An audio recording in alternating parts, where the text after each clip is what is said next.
much as a result of your house being broken into. I mean, the main thing is the feeling of complete invasion and intrusion as a result of somebody breaking into your house and then trashing it all out like my house has been. And although I am fairly well adapted at dealing with things that are difficult and stressful, I still find, as I've been working through, I've had to do a lot of cleaning up and sorting through all the things that were pulled out of the drawers and my cupboards and the boxes that were all trampled over. So I've had to gradually go through everything and pick it up and wash it and put it away again. And I've sorted out a lot of stuff that I've now set aside for charity, so that's a really good thing. So what I've been noticing, although I feel fairly positive in the light of the difficulty of what's happening, I still noticing that every now and again, like I have waves of nausea going through me, or just feeling really the stress of the situation and feeling unwell. So it's great to come out here. I feel so much better just being out in the sunshine and in nature. Julia, hi. So Julia's just hi Julia, so glad that you just come on to the call. Hopefully I'd really like to do a little interview with you, Julia, at some point soon. So Julia works with people who have been in the justice system, i.e. they're what we deem criminals or young offenders. And I just want to share with you the feelings around, the thoughts I'm having around who was it that broke into my house? What were their motives? What was happening for them when they broke in?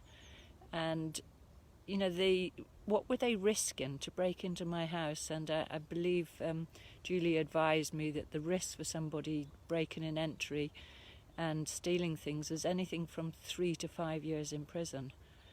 And I'm thinking, oh my God, that's so awful to have lost 3 to 5 years of your life in a prison, that you lost your liberty, your freedom, and what happens to you in a prison. How re-traumatized or more deeply traumatized do you become in that kind of situation? Because I know that life in prison is not a bunch of roses. It's a really hard thing to endure.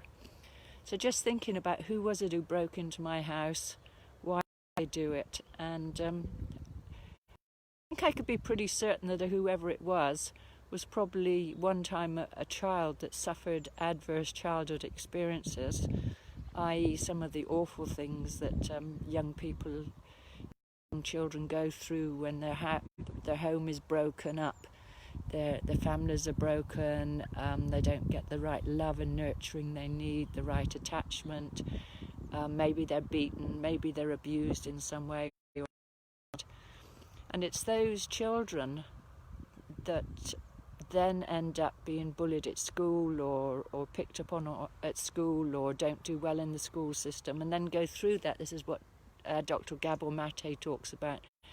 Children that develop ADHD as a result of childhood trauma. So I think what we would find is that whoever burgled my house was probably someone that had gone through that situation and then ended up, perhaps they became addicted.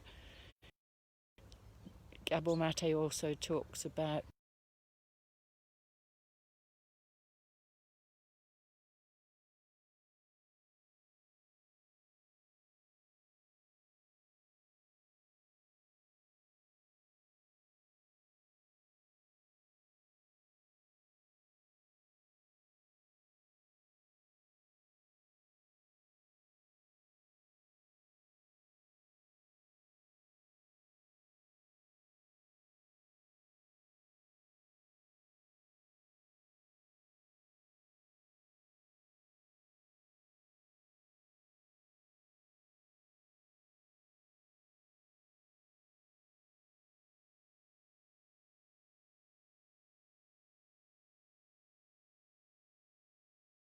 trying to pay for the drugs that's going to numb out the pain that they're in. So I'm advised by Julia that this 3 to 5 year prison sentence is because of the severity of the psychological damage done to the victims, the people who've suffered the break-in. But the people breaking in, they're also victims. So what are we doing to help them? What are we doing?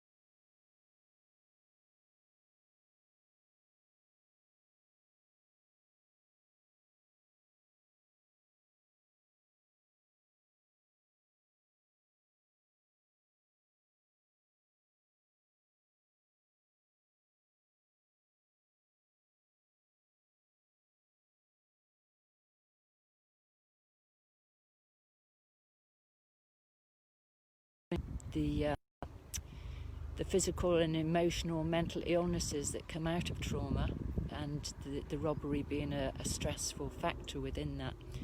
The running of the prison systems, the police force, all the investigations. I mean, just this burglary that's happened to me has already incurred a tremendous cost for society.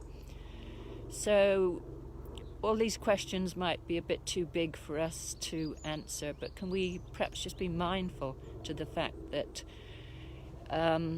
it's not us and them, it's not the burglars aren't the bad guys, they're not the bad people, that none of us are bad, but we're all in this together. We're all dealing with a tremendously difficult situation and with escalating trauma on the planet and escalating difficult economic conditions, that it's time for us to just take a pause and be mindful around all these things. So here I am out in nature, just taking a break. I have to go back and carry on sorting things out, and fortunately for